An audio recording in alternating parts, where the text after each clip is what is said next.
So இப்போ எங்க கேள்வி என்னன்னா பிரதர்ஸ், இப்போ ஆண்டவர் சொன்ன மாதிரி அந்த கல்லன் அந்த நாள்ல அவர் பரதேசிக்கு போனாரா?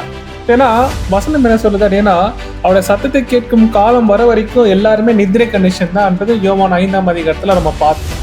அப்போ இந்த இடத்துல பரதேசில் இருப்பாய் அப்படின்னு சொல்லும் போது, அப்போ கல்லன் அந்த காலகட்டத்துல அந்த நேரத்துல பரதேசிக்கு போனாரா?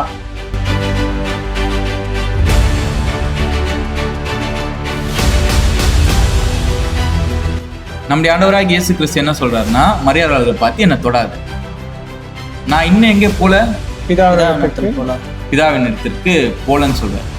அப்ப என்ன பண்ணலன்னா, உயிர் தெழுந்த பிறகு உடனே எங்க போல, பரலோகத்துல சர்வ வல்லமையுள்ள பிதாவாகிய தேவனை பார்க்க போல. இன்னும் அதுக்கப்புறமே எங்கதான் இருக்கிறாருன்னா, 40 நாள் எங்க இருக்கிறாரு? பூமியில தான் இருக்கிறாரு. இப்ப அடுத்த கேள்வி, இப்ப 40 நாளுக்கு அப்புறம் அவர் எங்க போறாரு? பரமேறி போறாரு, பரலோகத்துக்கு போறாரு. இப்ப இதுல நம்மளுக்கு என்ன கேள்வி வருதுன்னா, அவர் பரலோகத்துக்கு போனாரா, பரதீசிக்கு போனாரா?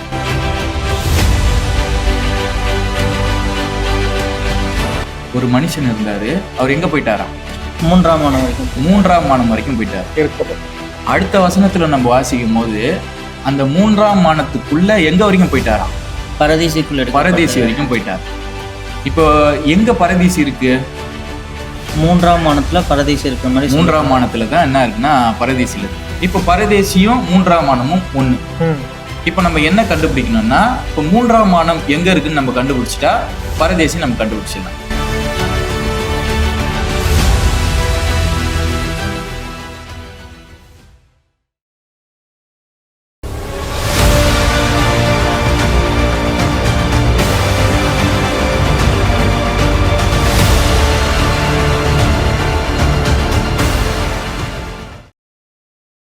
நம்ம என்ன பண்ண போறோம்னா, இந்த 3ஆம் வானத்துல பரதேசி இருக்கு. அப்ப 3ஆம் வானம்னா என்னன்னு கண்டுபிடிச்சிட்டா நம்ம சுலபமா என்ன பண்ணிடலாம், முடிச்சிடலாம். அப்போ இதுக்கான பதில் யார் கொடுக்குறா அப்படின்னு பாத்தீங்கன்னா, அப்போஸ்தலனாகிய பேதுரு அவர்கள் கொடுக்குறாரு. இது ரொம்ப முக்கியமான ஒரு வசனம். 2 பேதுரு 3ஆம் அதிகாரம் 5, 7, 13. இது ஒன்னொன்னும் வேற வேற விஷயங்களை பேசக்கூடிய வசனம். ஆனா இதை படிக்கும் போது நம்மளுக்கு 3ஆம் வானத்தை நம்ம என்ன பண்ணலாம்னா சுலபமா புரிஞ்சுக்கிற வகையில இருக்கும். 2 பேதுரு 3ஆம் அதிகாரம் 5ஆம் வசனம், பூர்வ காலத்தில் தேவனுடைய வார்த்தையினாலே வானங்களும் ஜலத்தினின்று தோன்றி ஜலத்தினாலே நிலை கொண்டிருக்கிற பூமி உண்டாயினவென்பதையும் அப்போதிருந்த உலகம் ஜலப்பிரளயத்தினாலே அழிந்தது என்பதையும் மனதார அறியாமல் இருக்கிறார்கள். இப்ப 5ஆம் வசனத்துல என்ன சொல்லுதுன்னா, பூர்வ காலத்தில் தேவனுடைய வார்த்தையினாலே வானங்களும், இங்க வந்துச்சு ஒரு வானங்கள் வந்துச்சு. இது முதலாம் வானம். இது எதை பத்தி பேசுது? முதலாம் உலகத்துல, அதாவது அப்போதுல இருந்து அந்த காலப்பகுதி, அந்த நோவா காலப்பகுதியில் இருக்கக்கூடிய விஷயத்த பத்தி. இந்த காணொலியை தொடர்ந்து பாக்குறவங்களுக்கு நல்லாவே புரியும். ஸ்டார்டிங்ல இதெல்லாம் என்ன பண்ணிருக்கோம்னா, ஆதியாகமத்துல இருந்து போகும்போது நிறைய என்ன பண்ணா டீட்டெயிலா இதை பத்தி எடுத்திருக்கோம். அதுக்கப்புறம் 7ஆம் வசனங்கள், இப்போது இருக்கிற வானங்களும் பூமியும். இப்பொழுது இருக்கிற வானங்கள் பூமி. இது என்னதுன்னா 2ஆம் உலகம், 2ஆம் வானம். ஓகே. இப்ப 3ஆம் வானத்தை பத்தி பேச போகுது. அது எந்த வசனம் அப்படின்னு பாத்தீங்கன்னா 13ஆம் வசனம். 13ஆம் வசனம், அவருடைய வாக்குத்தத்தத்தின்படியே நீதி வாசமா இருக்கும் புதிய வானங்களும் புதிய பூமியும். இந்த புதிய வானங்கள் புதிய பூமி இருக்கு பாத்தீங்களா? ஏற்கனவே 2 வானங்களை பத்தி பார்த்துட்டோம். இது 3ஆவது வானங்களை பத்தி பேசுறாரு பாத்தீங்களா அப்போஸ்தலனாகிய பேதுரு அவர்கள். இதுதான் என்னதுன்னா 3ஆம் வானம். இங்கதான் யார் போறா? அங்க அப்போஸ்தலனாகிய பவுல் அவர்கள் போய் இந்த 3ஆம் வானத்துக்கு தான் அப்போஸ்தலனாகிய பவுல் அவர்கள் போறாரு. இந்த 3ஆம் வானம் எதை குறிக்குது அப்படின்னு பாத்தீங்கன்னா தேவனுடைய ராஜ்யம். ஏன்னா இங்க என்ன வாசமா இருக்குமா? நீதி வாசமா இருக்குமா? அப்ப இந்த 2ஆம் வானத்துல 2ஆம் உலகத்துல என்ன வாசமா இல்ல? நீதி வாசமா இல்ல. அங்க என்ன பண்ண போகுதுன்னா நீதி வாசமா இருக்கு. இந்த அப்போஸ்தலனாகிய பவுல் என்ன பண்ணிட்டாருன்னா போன விஷயத்த இங்க ஒரு என்ன பண்ணிருக்கோம், சாட்சியா பார்த்திருக்கோம். இதேதான் யோவான் அவர்களும் சொல்லுவார். யோவான் அவர்கள் சொல்லக்கூடிய விஷயத்த என்ன பண்ணுங்கன்னா, அப்போஸ்தலனாகிய யோவான் அவர்கள் சொல்லக்கூடிய விஷயம் வெளிப்படுத்தல் 21:1-2 படிச்சா நம்மளுக்கு புரியும். வெளிப்படுத்தின விசேஷம் 21ஆம் அதிகாரம் 1ஆம் வசனம், பின்பு நான் புதிய வானத்தையும் புதிய பூமியையும் கண்டேன். முந்தின வானமும் முந்தின பூமியும் ஒழிந்து போயின, சமுத்திரமும் இல்லாமற் போயிற்று. யோவானாகிய நான் புதிய எருசலேம் ஆகிய பரிசுத்த நகரத்தை தேவனிடத்தினின்று பரலோகத்தை விட்டு இறங்கி வர கண்டேன்.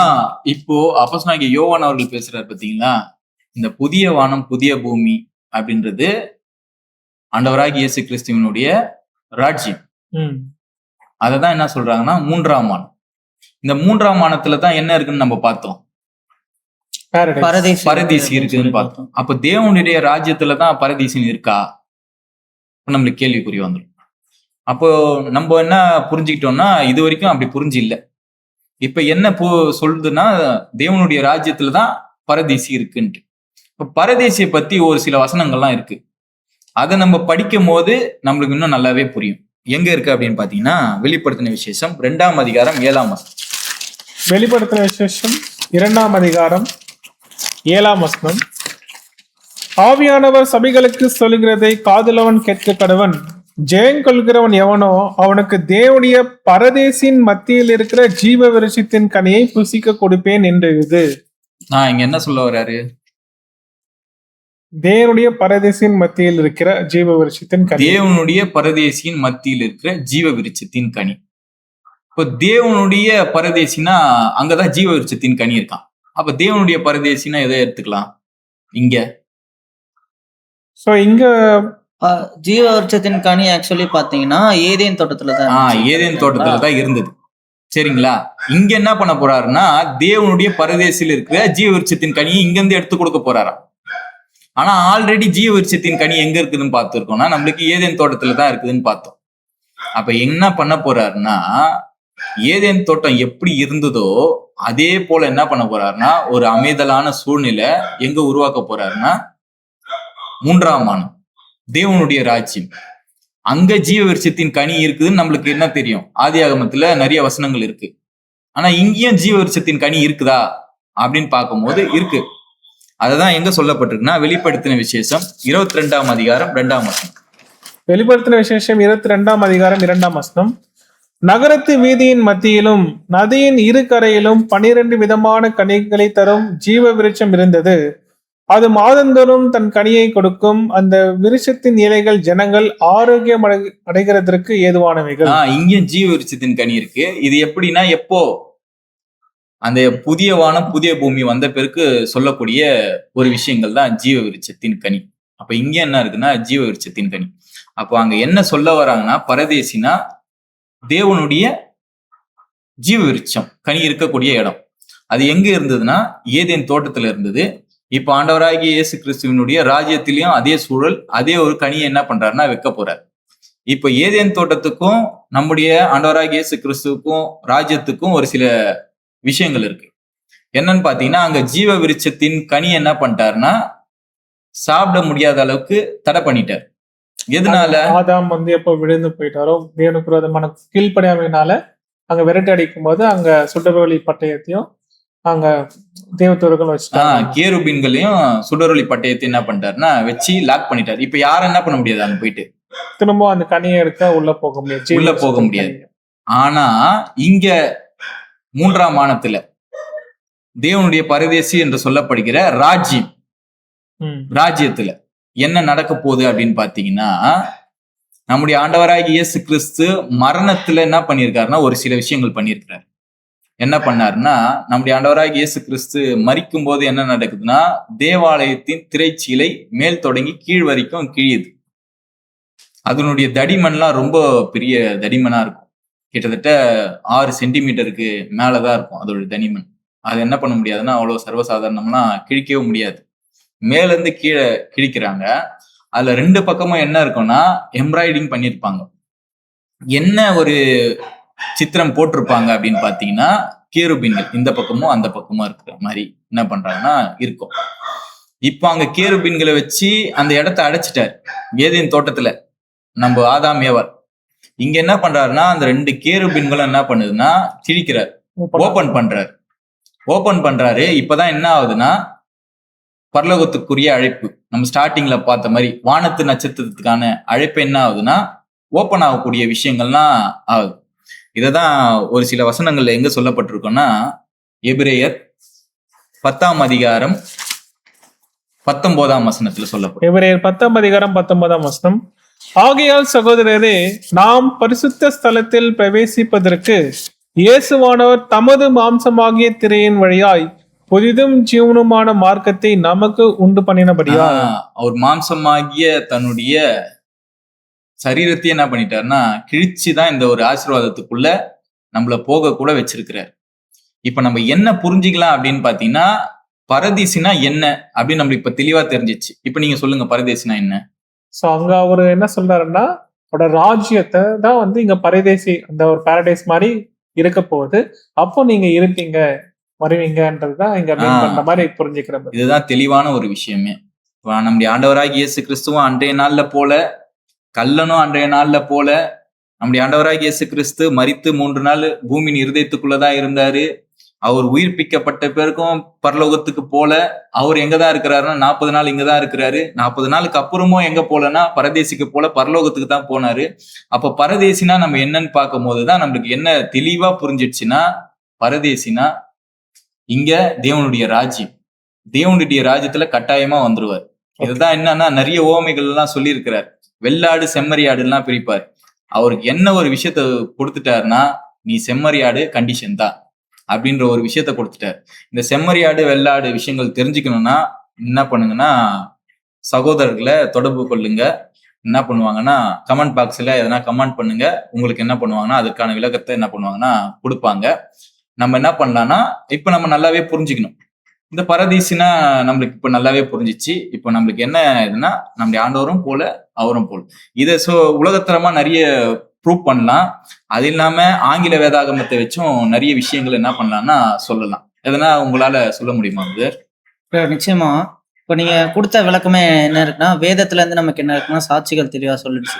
நீங்க இப்ப சொன்ன விஷயத்துல இருந்து இயேசு கிறிஸ்துவும் சரி, கல்லனும் சரி, மரித்த அன்றைய தினத்துல என்ன பண்ணணும்னா பரதீசு அப்படின்ற அந்த இடத்துக்கு போகல அப்படின்னு சொல்லி நம்ம பார்க்கணும். ஓகேங்களா? ஸோ இதை இன்னும் நம்ம எப்படி விளங்கலாம் அப்படின்னு சொல்லி பார்க்கும்போது, இது இங்கிலீஷ்ல எப்படி சொல்லப்பட்டிருக்கு அப்படின்றத நம்ம வாசிக்கிறதுக்கு முன்னாடி தமிழ்ல என்ன பண்ணலாம்னா ஒரு வாட்டி வாசிக்கலாம். அந்த வசனத்தை மறுபடியும் வாசிங்க. 23ஆம் அதிகாரம் 43ஆம் வசனம். இயேசு அவனை நோக்கி, இன்றைக்கு நீ என்னுடைய கூட பரதேசியில் இருப்பாய் என்று மெய்யாக உனக்கு சொல்லுகிறேன் என்றார். பாருங்க, இங்க வசனம் என்ன சொல்லுதுன்னா, இன்றைக்கு நீ என்னோட கூட பரதீசில் இருப்ப அப்படின்னு சொல்லி சொல்லுது இல்லையா? இப்போ நம்ம யூஸ் பண்ணிட்டு இருக்கக்கூடிய இந்த தமிழ் வேதாகமானது எந்த ஒரு வெர்ஷன்ல இருந்து மொழிபெயர்க்கப்பட்டிருக்குன்னா, கிங் ஜேம்ஸ் வெர்ஷன் அப்படின்னு சொல்லிட்டு ஒரு வெர்ஷன் இருக்கு. ஸோ அந்த ஆங்கில பதத்துல இருந்து தான் என்ன பண்ணப்பட்டிருக்குன்னா இந்த தமிழ் வேதாகமும் என்ன பண்ணப்பட்டிருக்குன்னா மொழிபெயர்க்கப்பட்டிருக்கு அப்படின்னு சொல்லி பார்க்கணும். ஸோ இப்போ நான் அந்த கேஜேவி வெர்ஷனை நான் என்ன பண்றேன்னா இங்கிலீஷ்ல நான் படிக்கிறேன். ஸோ அது இங்கிலீஷ்ல நம்ம வாசிக்கும் பொழுது, and Jesus said unto him, verily I say and thee அப்படி சொல்லிட்டு ஒரு கமா போட்டிருக்காங்க. போட்டுட்டு today shalt thou be with me in paradise அப்படின்னு சொல்லியிருக்காங்க. இப்போ இங்க அந்த கமாவை எங்கேயே போட்டுட்டாங்கன்னா, டுடே அப்படின்னு இயேசு கிறிஸ்து சொல்ல ஆரம்பிக்கல, அதுக்கு முன்னாடியே அந்த கமாவை என்ன பண்ணிட்டாங்கன்னா போட்டாங்க. ஸோ அப்படி போட்டுக்கிட்டதுனால இங்க அந்த மொழிபெயர்ப்பு எப்படி வந்துருச்சுன்னா, அந்த இங்கிலீஷ்ல சொல்லப்பட்ட அந்த மொழிபெயர்ப்பானது today shalt thou be with me in paradise, இன்றைக்கு நீ என்னோட கூட பரதேசில் இருப்பாய் அப்படின்னு சொல்லிட்டு இந்த மொழிபெயர்ப்பானது வந்துருச்சு. ஸோ இத இப்ப இருக்கக்கூடிய இந்த லேட்டஸ்ட் டிரான்ஸ்லேஷன்ஸ்ல, இப்போ உதாரணத்துக்கு டயக்லாட் அப்படின்னு சொல்லி ஒரு டிரான்ஸ்லேஷன் இருக்கு, அதே மாதிரி RVIC அப்படின்னு சொல்லி ஒரு டிரான்ஸ்லேஷன்ஸ் இருக்கு.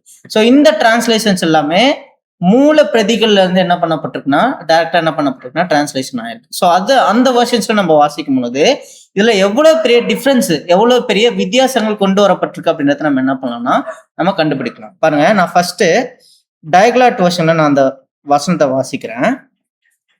லூக் 23rd சாப்டர்ல 43rd verse வந்து, and said to him the Jesus, indeed I say to thee today அப்படின்னு சொல்லி போட்டுட்டு இப்பதான் கமா போடுறாங்க. பாருங்க, கேஜேவில நம்ம பார்க்கும் பொழுது நான் உனக்கு சொல்லுகிறேன் அப்படின்னு சொல்லிட்டு அங்க கமா வந்துடுச்சு. அதுக்கப்புறம் தான் இன்றைக்கு அப்படின்ற வார்த்தை வந்து என்ன பண்ணுச்சுன்னா ஸ்டார்ட் ஆச்சு. ஆனா இந்த வெர்ஷன்ல எப்படி சொல்லியிருக்குன்னா, indeed I say to thee today அப்படின்னு சொல்லிட்டு கமா போட்டுச்சு. இப்போ எப்பவுமே கமா வந்துச்சுன்னா அந்த ஒரு வாக்கியம் என்ன ஆயிடுச்சுன்னா முடிவாயிடுச்சு. அப்போ இன்னைக்கு நான் உனக்கு சொல்றேன்ப்பா அப்படின்னு சொல்லிட்டு with me thou shalt be in paradise. அப்போ இங்க இயேசு கிறிஸ்து என்னதான் சொல்ல வந்திருக்கான்னா, இன்னைக்கு நான் உங்ககிட்ட சொல்றேன்ப்பா, நீ கண்டிப்பா என் கூட என்ன இருப்ப, எங்க இருப்பனா பரதீசில இருப்பா அப்படின்னு சொல்லியிருக்கு. இப்போ இப்படி சொல்லுங்க, இன்றைக்கு என்னோட கூட பரதீசில இருப்பாய் அப்படின்ற அந்த வாக்கியத்துக்கும் இன்றைக்கு நான் உங்ககிட்ட சொல்றேன் நீ என் கூட பரதேசில் இருப்பாய் அப்படின்ற வாக்கியத்துக்கும் எவ்வளவு டிஃபரன்ஸ் வருது? சோ நிறையவே டிஃபரன்ஸ் வருது இல்லையா? இப்போ இன்றைக்கு என்னோட கூட பரதேசில இருப்பான்றது இன்னைக்கே பரதேசில இருக்க மாதிரி புரிய வருது. ஆனா இங்க அந்த ஒரு கமா தான் என்ன பண்ணுதுன்னா இவ்வளவு பெரிய டிஃபரன்ஸும் என்ன பண்ணுதுன்னா கொண்டு வருது. அப்போ டுடே அப்படின்னு சொல்லிட்டு கமா போட்டிருக்காங்க இந்த டயக்லாட் வெர்ஷன்ல. ஐ சே டு யூ டுடே, இன்னைக்கு நான் உங்ககிட்ட சொல்றேன்ப்பா, நீ என் கூட எங்க இருப்ப? பரதேசில நிச்சயமா இருப்ப அப்படின்னு சொல்லி சொல்றேன். இப்போ இதே ஒரு வசனத்தை நான் ஆர்விஎஸ்சி அப்படின்னு சொல்லிட்டு ஒரு வருஷன் இருக்கும். ஸோ அந்த வருஷனை நான் வாசிக்கும் பொழுது and he said unto him truly I say unto thee today அப்படின்னு சொல்லிட்டு ஒரு கமா போட்டிருக்காங்க. Truly I say unto thee today அப்படின்னு சொல்லிட்டு போட்டு இன்னைக்கு நான் உங்ககிட்ட சொல்றேன்ப்பா அப்படின்னு சொல்லிட்டு கமா போட்டுறாங்க. அந்த வாக்கியம் நிறைவடைந்துட்டு thou shalt be with me in paradise அப்படின்னு சொல்லி சொல்றாங்க. அப்போ இந்த கமாவை டுடேக்கு முன்னாடி போட்டிருந்தாங்க எங்கன்னா கேஜேவி வசன்ல போட்டிருந்தாங்க. அப்போ அதுல சொல்லும் பொழுது எப்படி வசனம் டிரான்ஸ்லேட் ஆயிருக்குன்னா இன்றைக்கு நீ என்னோட பரதேசில் இருப்பாய் அப்படின்னு சொல்லி சொல்லப்பட்டுச்சு. ஆனா இந்த டயக்லாட் வெர்ஷன்லயும் ஆர்விஐசி வெர்ஷன்லயும் இங்க ஆங்கிலத்துல எவ்வளவு கிளியரா சொல்லியிருக்குன்னா இன்னைக்கு நான் உனக்கு சொல்றேன்ப்பா, நீ என் கூட நிச்சயமா எங்க இருப்ப? பரதேசில் இருப்பாய் அப்படின்னு சொல்லி சொல்லியிருக்கோம். அப்போ ஒரு கமானால எவ்வளவு பெரிய டிரான்ஸ்லேஷன் எரரு, எவ்வளவு பெரிய புரிந்து கொள்ளுதல் வித்தியாசமே வந்திருக்கு அப்படின்னு சொல்லி பாருங்க. அப்போ இங்க சொல்லப்பட்ட ஒரு வசனத்துக்கான புரிந்து கொள்ளுதல் என்னதான் அப்படின்னு சொல்லி பார்க்கும்பொழுது இன்னைக்கு நான் உங்ககிட்ட சொல்றேன்ப்பா, நீ கண்டிப்பா எங்க இருப்ப? என் கூட பரதேசியில் இருப்பாய் அப்படின்ற ஒரு விஷயத்தை தான் நம்ம இந்த ஆங்கில வசனத்துல நம்ம என்ன பண்ணிருக்கலாம்னா புரிஞ்சுக்கலாம் அப்படின்னு சொல்லி பார்க்கணும். ஓகே, ஸோ அப்ப இன்னைக்கு இந்த காரியத்தை நம்ம தெளிவா பார்த்தோம். ஸோ ஆக்சுவலி 2 காரியம் நம்ம பார்க்கறதா சொல்லியிருந்தோம். ஸோ நேரம் குறைவா இருக்கிறதுனால நம்ம என்ன பண்ணலாம் அப்படின்னா அடுத்த வாரம் இதோட தொடர்ச்சியை நம்ம பார்க்கலாம். ஸோ பொறுமையை கிட்ட உங்களை தேவன் தாமே ஆசீர்வதிப்பாராக. ஆமென்.